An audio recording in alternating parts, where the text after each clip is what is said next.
12절을 다 함께 한번 읽어보겠습니다. 요한복음 시작. 이 일이 있은 뒤에 예수께서는 그의 어머니와 형제들과 제자들과 함께 가버나움에 내려가셔서 거기에 며칠 동안 머물러 계셨다. 이 일, 이거는 이제 첫 번째 예수님의 기적이었던 혼인잔치, 가나 혼인잔치에서 물을 포도주 되게 하셨던 그 일을 말합니다. 그 다음에 가버나움에 가셨다고 하는데, 지도를 보시면은 지금 저기 동그라미, 빨간 동그라미 친 곳에 이제 나사렛에서 예수님은 자라셨고, 그리고 가나에서 혼인잔치에 참여하셨고, 그 다음에 지금 가버나움에 가셨다고 하는데, 이제 이곳을 예수님의 본거지로 한 거예요. 가버나움을 본거지로 하여서 여기서 예수님이 사역을 했다는 말입니다. 13절 읽겠습니다. 시작. 유대 사람의 유월절이 가까워져서 예수께서 예루살렘으로 올라가셨다. 네. 예루살렘에는 성전이 있거든요. 그래서 유월절 절기를 맞아서 지금 이제 성전으로 갔다는 얘기예요. 유월절 굉장히 중요한 그 절기입니다. 이스라엘 절기. 기원전 1500년경에 이스라엘이라고 하는 나라가 시작되기 전에 이제 가문, 하나의 가문이었어요. 그리고 이집트의 노예로, 종으로 있었습니다. 그런데 나라가 아님에도 불구하고 하나님이 얼마나 번성하게 하시는지 200만 명에 달하는 인구로 늘어나게 됩니다. 그래서 이집트가 여러분 아시다시피 파라오, 그 강력한 중앙 집중의 그런 권력을 가지고 있었기 때문에 인구가 200만이나 되는 한 종의 가문이 일어났다고 생각해 보세요. 얼마나 위협이 됐겠습니까? 그래서 굉장히 억압하고 했는데, 그때 하나님께서는 모세라고 하는 지도자를 보내서 애굽으로, 이제 이집트를 성경에 애굽이라고 말하는데, 이제 이집트로부터 탈출하게 만듭니다. 그래서 출애굽이라고 하죠. 성경에 출애굽기에 이 내용이 기록이 되어 있습니다. 그때 어떻게 출애굽을 하게 되었느냐? 10가지의 재앙이 내렸어요. 이집트에 10가지 재앙이 내렸고, 마지막 10번째 재앙이 가장 강력한 재앙이었습니다. 바로 장자의 죽음이라고 하는 재앙이었죠. 사진을 보여주시면, 그림을 보여주시면, 뭐든지 첫째 되는 것은 다 죽었습니다. 사람이든 동물이든 첫째 되는 것은 다 죽었습니다. 그런데 제일 오른쪽에 있는 그림과 같이 집 기둥 이쪽 문설주에다가 어린 양의 피를 바른 집은 이 장자가 죽는 심판이 넘어갔습니다. 이제 넘어갔다, 패스 오버. 이제 그래서 유월절이라는 이름이 붙게 됐는데, 저 10번째 재앙이 이제 이집트에 가장 큰 타격을 주게 되었고, 이제 저 10번째 재앙으로 말미암아 출애굽을 허락하게 해준 거죠. 그러므로 이스라엘 사람들에게 있어서 꼭 지켜야 되는 1년의 중요한 3대 절기가 있는데, 그 중에 하나가 바로 이 유월절이 되는 거예요. 이 유월절이 되면 어떤 전통이 있냐면 성전을 가라는 거예요. 이건 이제 율법에 있습니다. 예루살렘에 있는 성전으로 전국 각지에 있는 사람들이 다 모여서 유월절 절기를 지켜라. 일주일 동안 지킵니다. 예배를 드리고 어떤 여러 가지 프로그램들이 있고, 또 마지막에 예배로 마쳐지게 되는 이러한 일정이에요.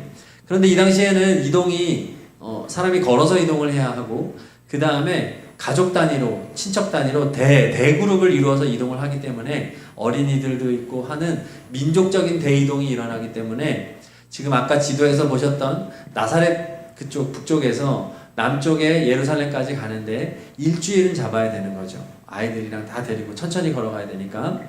그래서 일주일 동안 가서 일주일 동안 지키고 일주일 동안 돌아오는 3주에 걸치는 아주 대단한 절기를 보내야 했던 거예요. 예수님도 이 유월절 절기를 지금 지켰다고 하는 거죠. 그 예루살렘 성전에 가셨다는 겁니다. 예루살렘 그 성전에 가셨어요. 근데 예수님이 놀라운 행동을 하십니다. 이런 행동은 주님은 성경에서 하신 적이 없는데, 14절부터 16절 말씀을 다 같이 읽어보겠습니다. 시작. 그는 성전뜰에서 소와 양과 비둘기를 파는 사람들과 돈 바꿔주는 사람들이 앉아있는 것을 보시고 노끈으로 채찍을 만들어 양과 소와 함께 그들을 모두 성전에서 내쫓으시고 돈 바꿔주는 사람들에 쏟아버리시고 상을 둘러 엎으셨다. 비둘기 파는 사람들에게는 이것을 걷어치워라. 내 아버지의 집을 장사하는 집으로 만들지 말아라 하고 말씀하셨습니다. 성전을 제가 보여드리면, 다음 그림 보시면 저렇게 큰 사각형의 큰 이제 성이 있고, 저 안에 있는 것이 성전입니다. 저 안에.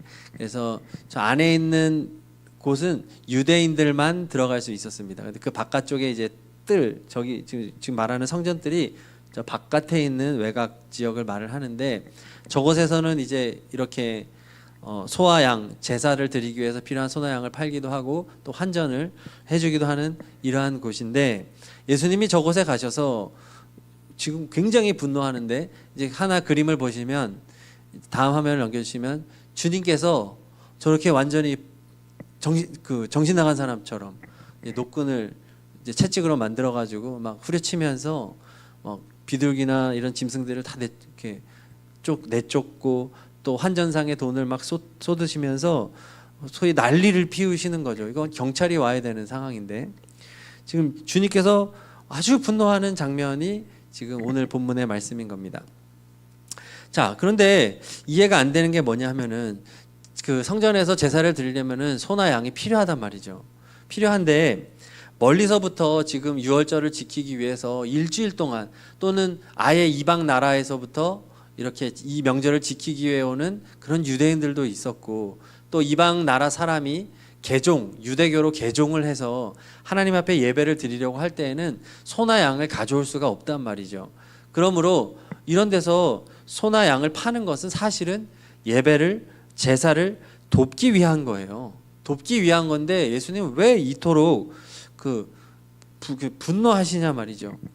그리고 실제로 자기가 소나 양을 끌고 온다고 하더라도 그 긴 여정을 얘를 데리고 오면 얘 상태가 어떻겠습니까? 짐승도 오다가 상처를 입을 수도 있고 이런 변수가 많으니까 소나 양을 파는 거를 왜 주님은 이렇게 분노하셨나. 또 다음으로 환전상도요, 필요합니다. 이게 이방에서 온 사람들은 이 돈을 가지고 있지 않기 때문에 환전을 해야 된단 말이죠. 그래서 또 헌금도 해야 되고 성전세 이런 것도 내야 되거든요, 명절을 지키면서. 근데 왜 우리 주님께서는 이렇게 분노하셨나? 그 이유는 무엇이냐 하면요, 겉으로는 하나님의 제사를 돕고 또 헌금을 돕고 하는 걸로 보이지만 그들의 속은 전혀 그렇지 못했다는 거예요. 좀 더 설명을 해드리면, 재물을 어떻게 했냐면 매우 비싼 값에 팔았던 겁니다. 보통 통용되는 가격에 팔아야 될 거 아니에요, 그렇죠? 거래되는 가격이 있을 건데 굉장히 비싼 값으로 성전에서 팔았던 거예요. 그리고 여기에는 제사장과 상인들이 이 결탁을 한 게 있는 거예요. 미리 말을 맞춘 거죠. 비싸게 팔고. 왜냐하면 이걸 제물로 바칠 수 있다 없다를 제사장이 판단하거든요. 왜냐하면 흠이 없는 제물을 율법에 따르면 흠이 없는 제물을 드려야 되는데 상처가 있거나 장애가 없어야 돼요. 그런데 사람들이 가지고 오면은 이런저런 트집을 잡는 거예요. 어떻게든 상처를 내고 또 막 찾고, 그리고 막 얘는 장애가 있다, 걸음걸이가 이상하다 막 하면서 자꾸 바꾸시키는 거죠. 불합격 판정을 내리면서 상인들이 준비한 것들은 그냥 막 무사 통과를 해주는 거예요. 이게 흠이 있음에도 불구하고. 그리고 기껏 가져왔는데 불합격 판정을 받으면 이걸 또 다시 가져가는 게 일이잖아요. 그러니까 성전에서 매우 싼 값에 사들이는 거죠. 그 다음에 이 사람이 가고 나면 그것을 다시 상인에게 주어서 그냥 그대로 비싸게 또 파는 거예요. 그러면 이 얼마나 많은 돈을 챙기게 될 거예요. 이 당시에 수십만의 사람들이 이 예루살렘으로 모였단 말이죠, 일주일 동안. 그 다음에 환전도요, 적당하게 정해진 환전 이거를 적용을 해야 되는데 수수료가 어마어마했던 거예요. 안 할 수는 없고. 근데 이거 엄청난 수수료지만 할 수밖에 없게 만든 거죠. 이 모든 거의 뒷돈이 다 제사장들에게 들어간 거예요. 거기다가 헌금이 또 얼마나 들어왔겠습니까? 헌금을 막 강요하고. 그러니까 이 당시에, 예수님 당시에 사회적으로 굉장히 부유한 계층에 속하는 사람들 중에 제사장이 있었어요. 지금으로 말하면 목사가 외제차 끌고 다니고 또 아파트가 몇 채씩 있는 지금 그런 시대가 바로 이 시대였다. 그러니 예수님이, 이 모든 것을 다 아시는 예수님이 분노할 수밖에 없는 거죠. 노끈으로 채찍을 만들고 재물을 내쫓고 환전상의 돈을 쏟아 엎으시면서 주님 말씀하시죠. 16절, 우리 분노에 찬 주님의 그 모습을 상상하면서 한번 읽어볼게요. 시작. 이것을 걷어치워라. 내 아버지의 집을 장사하는 집으로 만들지 말아라. 우리 주님은 온갖 인상을 다 쓰면서 분노에 차서 이 말씀을 하셨을 거예요. 이거 뭐라고 말하나요? 내 아버지의 집. 하나님 아버지, 이 성전의 주인이 누구라는 거예요? 내 아버지 하나님 아버지인데 어떻게 너희들이 내 아버지를 이렇게 모욕하느냐? 하나님 아버지를 섬긴다고 했지만 겉으로만 섬기는 거지 너희들의 속은 탐욕으로 가득 차 있지 않느냐? 라고 주님이 분노하는 거예요. 하나님께서 성전을 만들라고 한 목적은 뭐였나요? 하나님을 예배하기 위해서. 성전이라고 하는 것은 하나님이 이 죄로 가득한 세상에 임재하는 유일한 장소입니다. 성전 안에 보면 성소가 있고 성소 안에 지성소라고 하는 곳에 하나님이 임재하셨거든요. 지극히 거룩한 곳, 바로 이 성전입니다. 그렇기 때문에 성전을 지을 때도 하나님이 말씀하신 대로 지어야 했고 성전의 모든 제사법, 또 성전이 운영되는 방식들 철저하게 하나님이 다 정하셨습니다. 그대로 행해야만 했습니다. 지극히 거룩한 곳이 되어야 하고 하나님의 말씀대로 운영이 되어야 하는 이 성전에서 인간이 주인 되는 일체의 행동도 있어서는 안 되는데 지금 제사장이 주인이 돼가지고 자기들의 탐욕을 채우기 위해서 하나님을 이용해 먹고 있는 이러한 현장을 지금 예수님이 보시고는 분노하는 거죠. 그래서 예수님은요, 하나님께서는 도저히 이 성전에 임재하실 수 없다는 거예요. 이렇게 더럽혀진 곳은 임재할 수 없다. 그리고 주인인 척 설치는 저 제사장들 또 상인들 견딜 수 없다. 그리고 이러한 상황 가운데 다 속아가지고 그냥 돈 바치고 재물 바치면서 나는 제사 드렸다고 자기 위안을 삼고 있는 그 많은 이스라엘 백성들을 보면서 주님은 분노하실 수밖에 없었던 거예요. 오늘 말씀은 예루살렘 성전만의 문제는 아닐 거예요. 예수님께서 바로 지금 우리가 예배드리고 있는 이 자리에 예수님이 오신다면 주님은 우리의 예배를 지금 보시면서 어떻게 반응하실까요? 여러분, 주님은 오늘 어떻게 반응하실 거라고 생각합니까? 우리의 겉과 우리의 속이 정말 하나님이 받으실 만한 예배를 드리고 있습니까? 아니면 정말 우리 성경 오늘 말씀처럼 겉으로는 그럴듯한 예배를 드리고 있지만 우리의 속으로는 내가 주인이 되고 나의 탐욕을 채워주시는 하나님, 나의 욕구를 만족시켜주는 하나님, 그래서 예배드리면서 우리가 하는 기도는 다 하나님 이거 주세요 저거 주세요, 뭔가 이런 우리의 모습은 아닌가, 겉다르고 속다른. 그래서 정말로 주님이 분노에 찬 말씀을 하시지는 않을까, 우리를 돌아보아야 한다는 겁니다. 또 하나는 겉과 속이 다 하나님 받으실 만하지 않을 수도 있어요. 겉으로 예배드리는 모습도 안 나올 수도 있습니다. 우리 가운데. 자, 우리 자신을 점검해 보아야 합니다. 저도 이렇게 생각해 보았는데 참 부끄러운 마음이 들었습니다. 예수님이 주인 되시는 교회가 되어야 합니다. 예수 중심의 우리 하나대학 청년부가 되어야 합니다. 제가 많이 소리 높였지만 정말로 예수님이 우리의 주인이신가, 예수님이 나의 주인이신가 물어보았을 때 쉽게 아멘이라고 대답하기가 어려웠습니다. 우리는 예배를 드릴 때마다 예수님이 이 예배를 어떻게 보고 계실까, 주님은 이 예배에 대하여 어떻게 반응하실까 라는 것을 늘 생각해야 하겠습니다. 그냥 왔다 가는 예배, 형식적인 예배는 주님이 받으시지가 않아요. 자, 이렇게 예수님께서 성전을 이렇게 깨끗하게 하시죠. 이것을 성전 정화 사건이라고도 하고 성전 청결 사건이라고 말합니다. 오늘 말씀을. 그때 이 자리에 있었던 제사장들, 정말 지금 이 주님의 분노의 대상이 되는 제사장들이 어떻게 반응했을까요? 죄송합니다. 저희가 그동안 잘못했습니다. 이렇게 인정하고 회개했을까요? 18절을 다 함께 읽겠습니다. 18절 시작. 유대 사람들이 예수께 물었다. 당신이 이런 일을 하다니 무슨 표징을 우리에게 보여주겠소? 여기서 유대 사람들이라고 하는 말은 유대의 종교 지도자들을 말합니다. 이 제사장들을 포함해서. 자, 당신이 이런 일을 하다니 무슨 표징을 보여주겠소? 되게 부드러운 언어로 번역이 되어 있지만 원어에 보면 굉장히 거칠고 험악한 말로 예수님을 향하여 비난의 말을 하고 있는 겁니다. 너는 도대체 무슨 자격으로 이런 막대먹은 행동을 하고 있는 것이냐? 너의 권위를 증명할 만한 기적을 행해보아라. 아무도 행하지 못한 기적을 행해봐라 라고 지금 주님을 공격하고 있는 겁니다. 예수님은 지금 나사렛에서 나사렛 출신이시고 제사장도 아니고 랍비도 아니고 서기관도 아니고 바리새인도 아니고 지금 여기서 성전에서 이 난리를 피울 만한 아무런 자격이 없다고 판단이 되었던 거예요. 예수님의 직분은 뭔가요? 예수님은 직분이 뭡니까? 제사장 일과 다 아니었어요. 예수님의 직분은 그리스도이십니다. 그리스도는 온 인류 가운데 오직 한 사람에게만 주어지는 그리스도, 메시아, 구원자.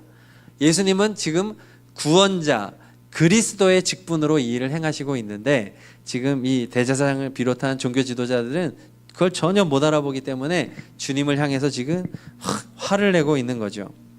자, 지금 이 장면은 예수님이 본격적으로 사역을 하는 그런 공적인 생애의 초기입니다.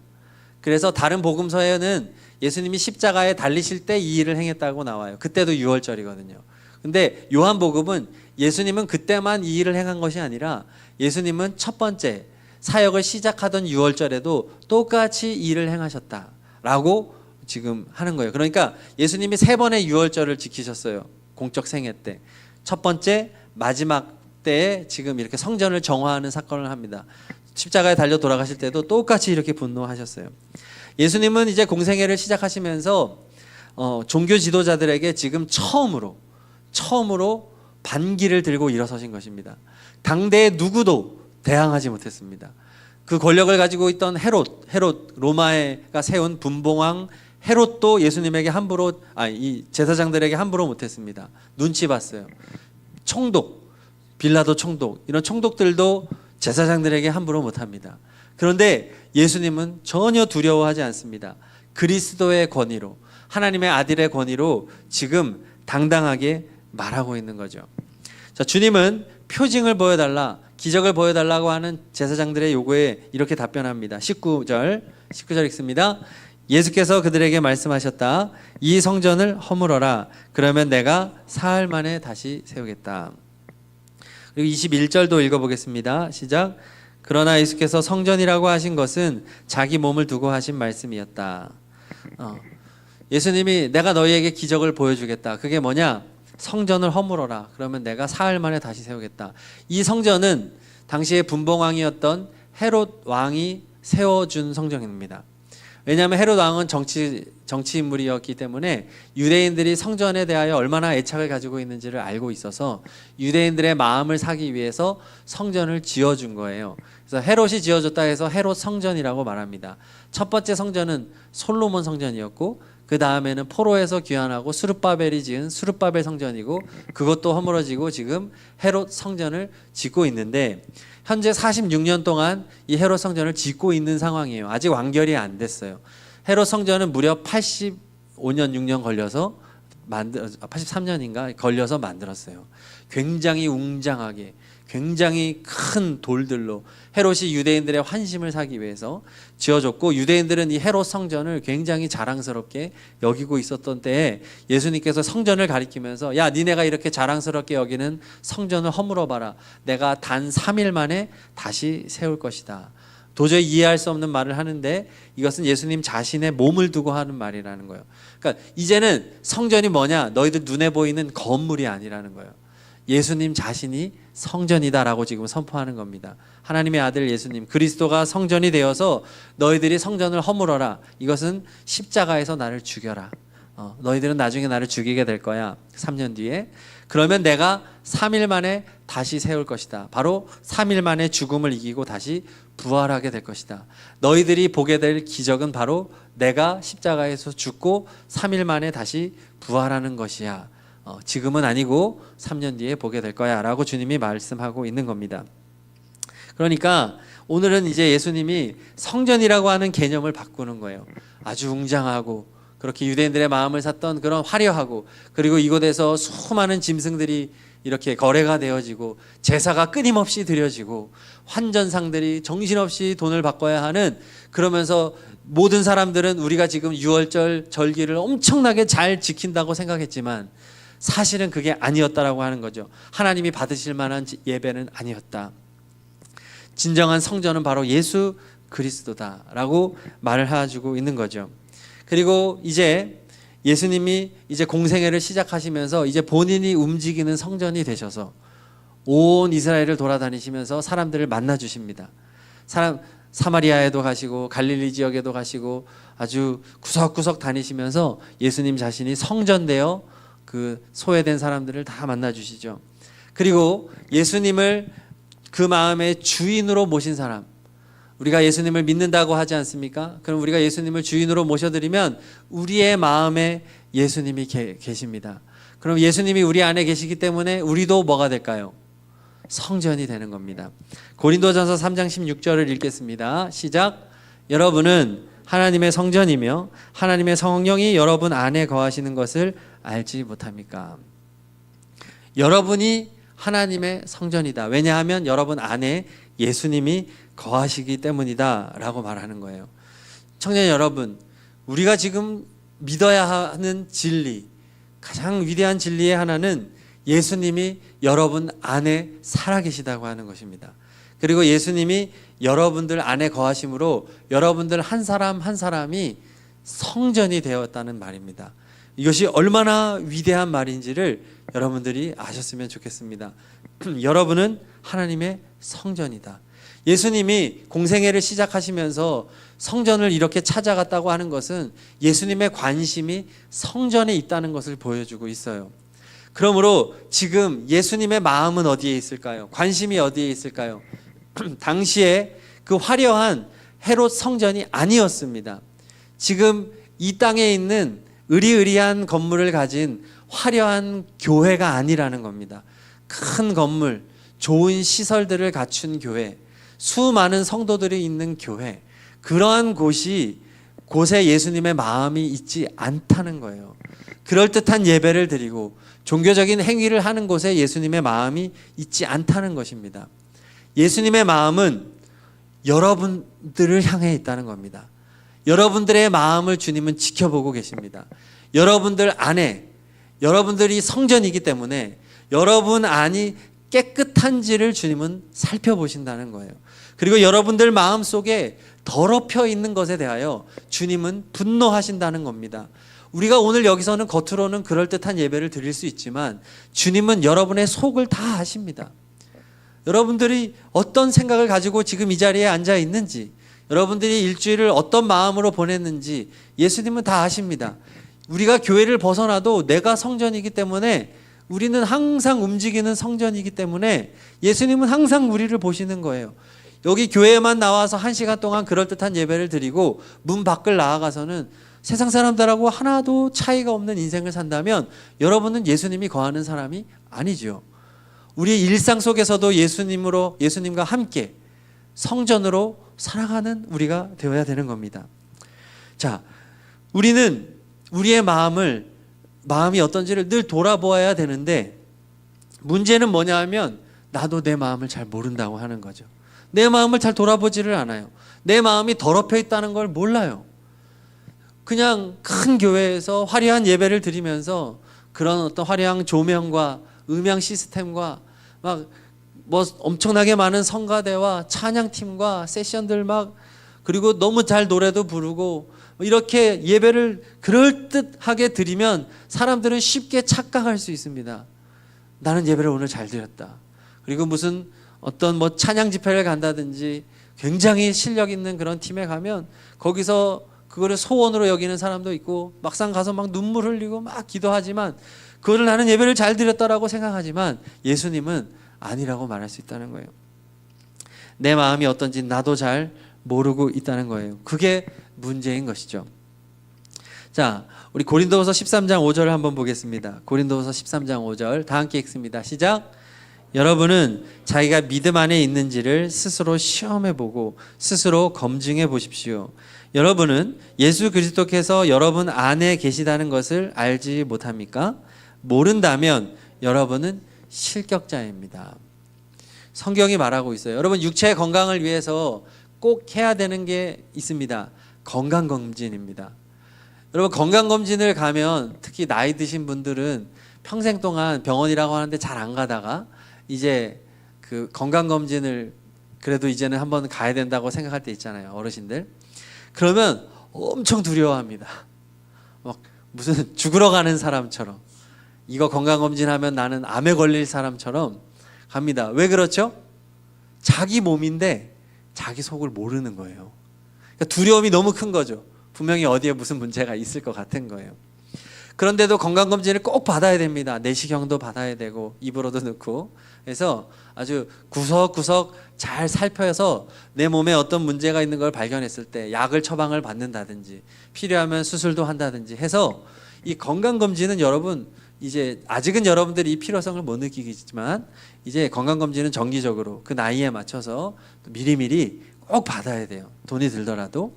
마찬가지로 영적으로도 우리가 건강검진을 해야 돼요. 그게 바로 지금 읽었던 말씀이에요. 영적 건강검진. 그게 뭐냐? 여러분은 예수 그리스도께서 여러분 안에 계시다는 것을 알고 있습니까? 이것이 우리의 영적 건강검진입니다.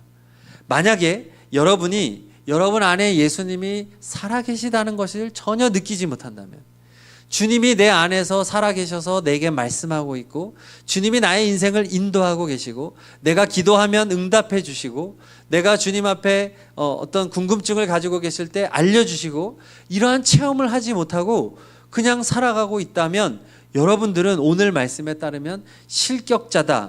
이게 뭐냐 하면 구원받지 못했다라고 하는 거예요. 여러분 구원과 거리가 먼 사람으로 살아가고 있는 겁니다.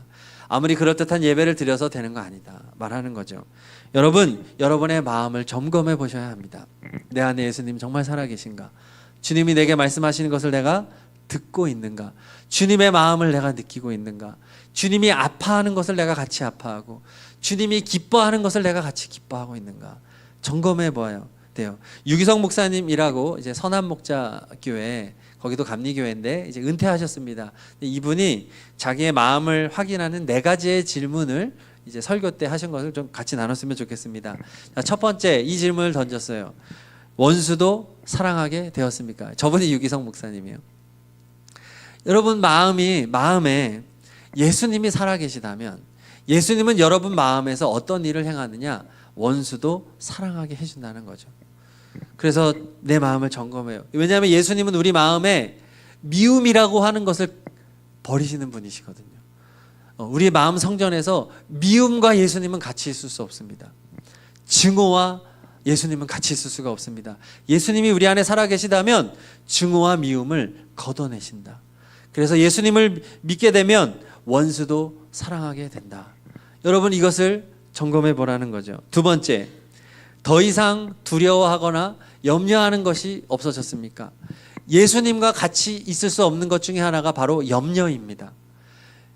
예수님이 내 안에 살아계신데 예수님이 나의 영혼을 구원해 주시고 죽어도 천국 가게 해 주시고 나를 위하여 십자가에서 자기의 생명까지 내어 주셨는데 하물며 나의 인생에 일어날 인생의 문제들을 해결해 주시지 않겠는가? 이 믿음이 생길 수밖에 없잖아요. 생명을 주셨는데 다른 거 못 해주겠습니까? 여러분의 직장, 여러분의 연애, 여러분의 결혼, 여러분의 인생의 문제를 예수님이 해결해 주시지 않겠습니까? 여러분 믿으십니까? 믿어지십니까? 근데 우리는 왜 염려하고 있나요? 내 안에 예수님이 계시다는 확신이 없고 예수님과 동행하지 않기 때문에 그런 겁니다. 예수님이 내 안에 계시다면 주님은 내 마음의 염려를 반드시 몰아내게 되어 있습니다. 그분은 빛이십니다. 그분이 내 마음에 빛을 비춰주시면 내 마음의 염려와 두려움들은 다 쫓겨나가게 되어 있는 거예요. 절대로 같이 살 수 없는 것입니다. 예수님이 내 마음에 있는지 두려움으로 점검해 봐라. 세 번째, 은밀하게 짓는 죄가 다 사라졌습니까?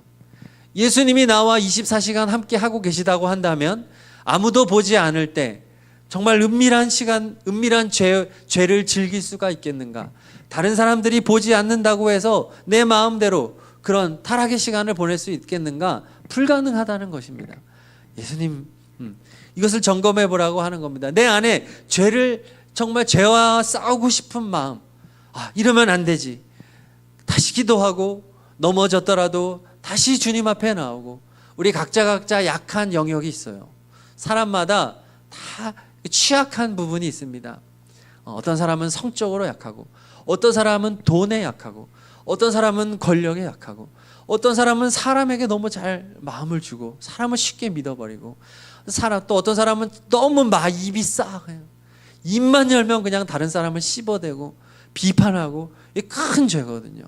그러니까 우리에게는 각자가 주님이 기뻐하지 않는 은밀한 죄들이 얼마나 많은지 모릅니다. 저도 마찬가지. 그때 주님이 나의 안에 계시다는 것을 끊임없이 되새기고 하는 사람들은 죄와의 본격적인 싸움을 싸우게 되고 은밀한 죄가 점점 사라지게 되는 경험을 하게 되죠. 마치 물이 포도주가 된 것과 같이 변화가 되어진다는 겁니다.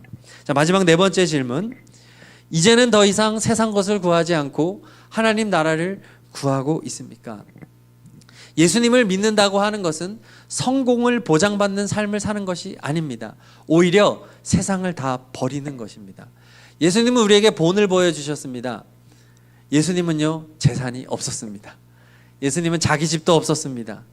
예수님은요, 옷도 그냥 한 벌 옷 입고 다니고, 예수님은 그냥 그렇게 삶을 사셨습니다. 만약에 우리가 부유하게 살고 우리가 성공적인 삶을 살고 세상적인 권력을 가지게 되고 이것이 우리가 살아가는 그리스도인들의 삶이라고 한다면 주님은 반드시 그런 삶을 사셨을 것입니다. 이것이 맞다. 심지어 예수님은 결혼도 하지 않았습니다. 예수님은 이 세상에서 누리는 것들을 하고는 전혀 무관한 삶을 사셨습니다. 왜 그럴까요? 이 세상은 내 집이 아니라는 겁니다. 이 세상은 언젠가는 죽을 거라는 거예요. 그리스도인들은 이 세상에서 영원토록 살 것처럼 사는 사람이 아니라는 겁니다. 우리는 천국을 살아가는 사람이다. 우리는 하나님 나라에 속한 사람이다. 우리는 하나님의 자녀다 라고 주님은 선언하시면서 세상에 속한 헛된 것들에 마음 두지 말아라. 부자 되려고 하지 마라. 이거 다 죄다. 탐욕, 너의 탐욕을 위해서 살지 말아라. 다른 사람을 짓밟고 너의 욕심을 채우기 위해 살지 말아라. 예수님은 끊임없이 그 이야기를 하셨어요. 그런데 이 땅에 있는 교회들은 어떻게 되었습니까? 화려한 교회를 세우고 웅장한 교회를 세우고 어떤 시스템적으로 막 어떤 프로그램으로 하면서 사람들을 막 인도하지만 정말 그 안에 주님을 사랑하는 마음, 주님을 마음에 모신 것이 사라지고 사람이 높임을 받고 담임 목사가 너무나 유명해져 버리고 이런 예수님은 없어지는 교회, 이런 타락한 교회가 된 거예요. 그러니까 주님은 지금 이 시대에도 이 교회들을 찾아오셔서 주님은 분노하실 수밖에 없는 것입니다. 2000년 전의 예루살렘 성전이나 지금 이 시대의 교회나 크게 다르지 않다고 하는 거죠. 우리는 이것을 늘 두려워해야 하는 것입니다. 여러분, 세상 것을 구하는 것은 주님의 뜻이 아닙니다. 내 마음이 세상을 향해 있고 성공에 목말라 있고 돈에 목말라 있고 이것은 내 마음에 주님이 살아계시지 않다는 것입니다. 주님이 살아계시다고 한다면 내 소원이 바뀌어지게 됩니다. 내 갈망이 바뀌어지게 됩니다. 주님은 우리를 바꿔주시는 분이시기 때문에 자, 오늘 성전이 무엇인지 그리고 우리가 어떤 마음, 우리의 마음을 어떻게 점검해야 하는지에 대해서 나누어 보았습니다. 우리 찬양하고 우리 계속해서 우리 기도하고 하려고 합니다.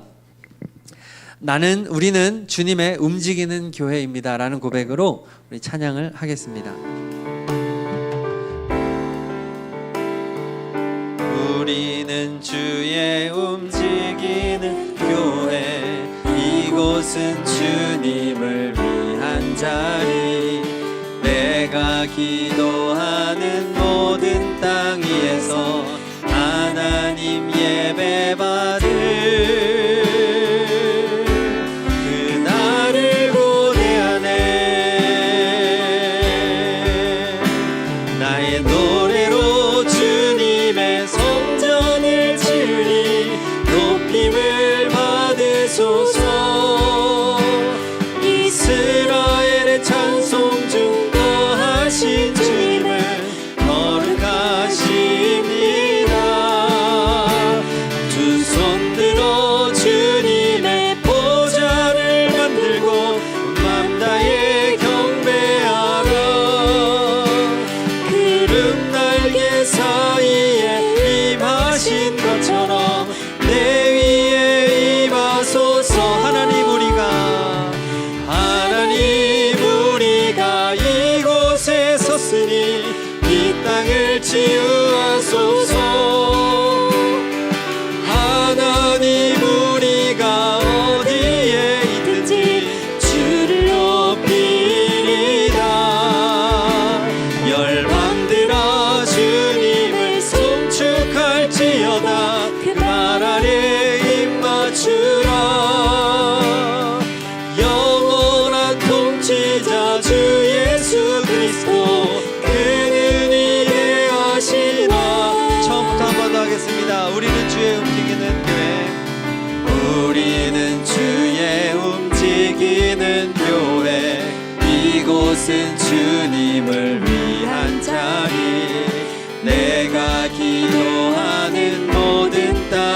앞에서 하나님 예배 받을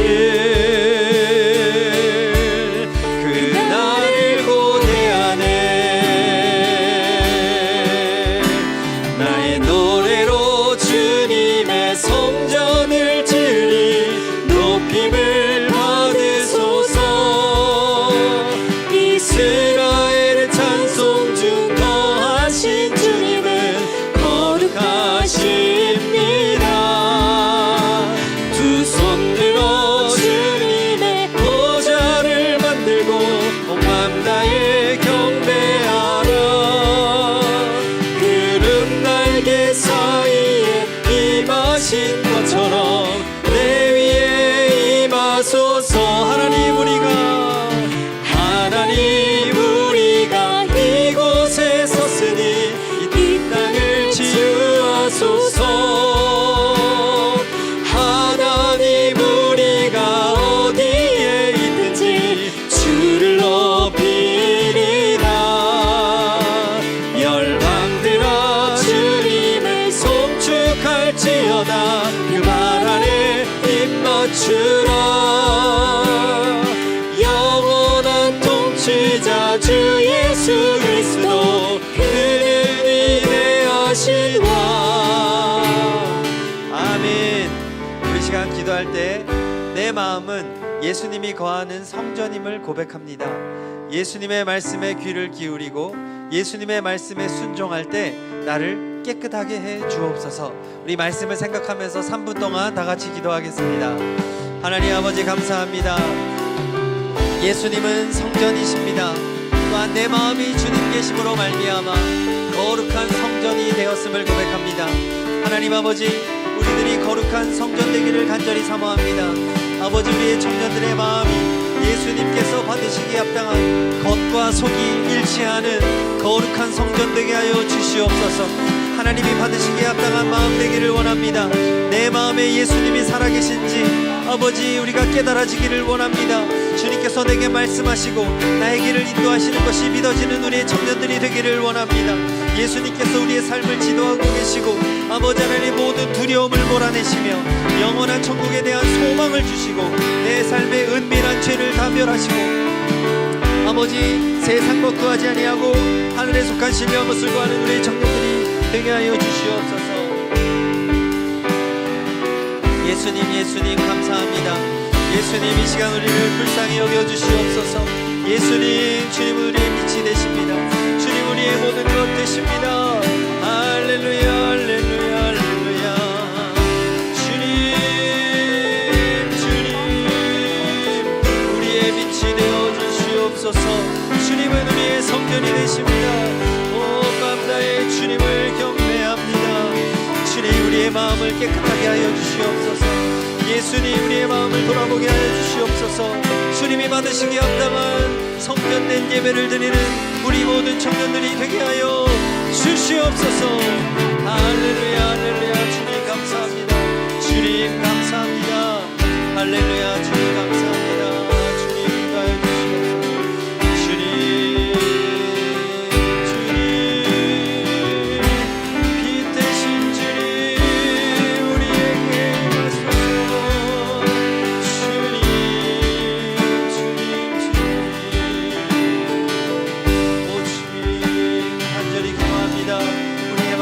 살아계신 주님이 믿어지게 하여 주시옵소서.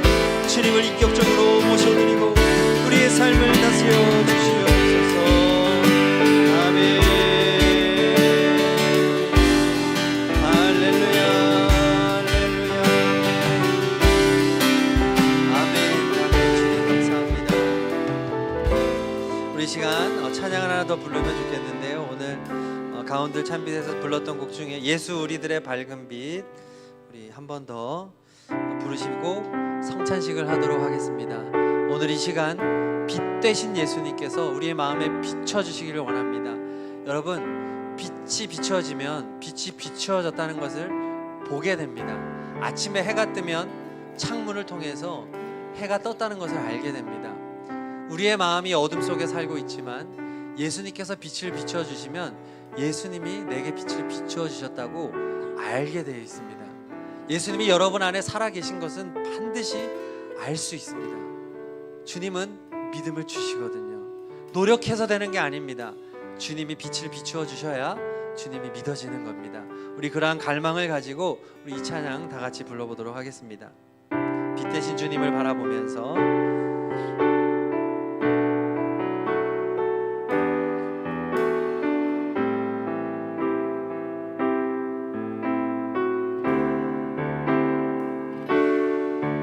예수 우리들의 밝은 빛 은혜와 긍휼을 베푸시는 주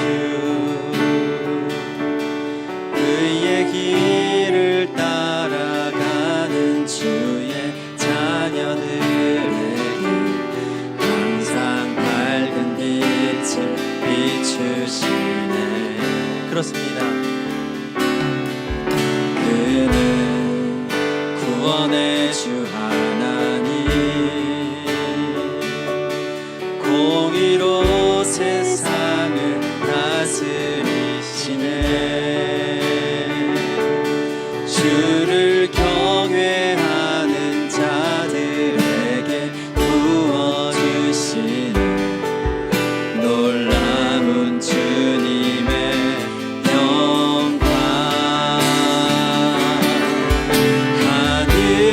하늘에서 찬란하게 빛나는 주의 영광 이 땅에 오셨네. 어둠을 밝히고 새 생명 주시네. 영원히 빛나는 나의 예수님 높이 영광과 찬양 받으시는 이를 경배합니다. 슬픔을 거두고 내게 자유 주시네.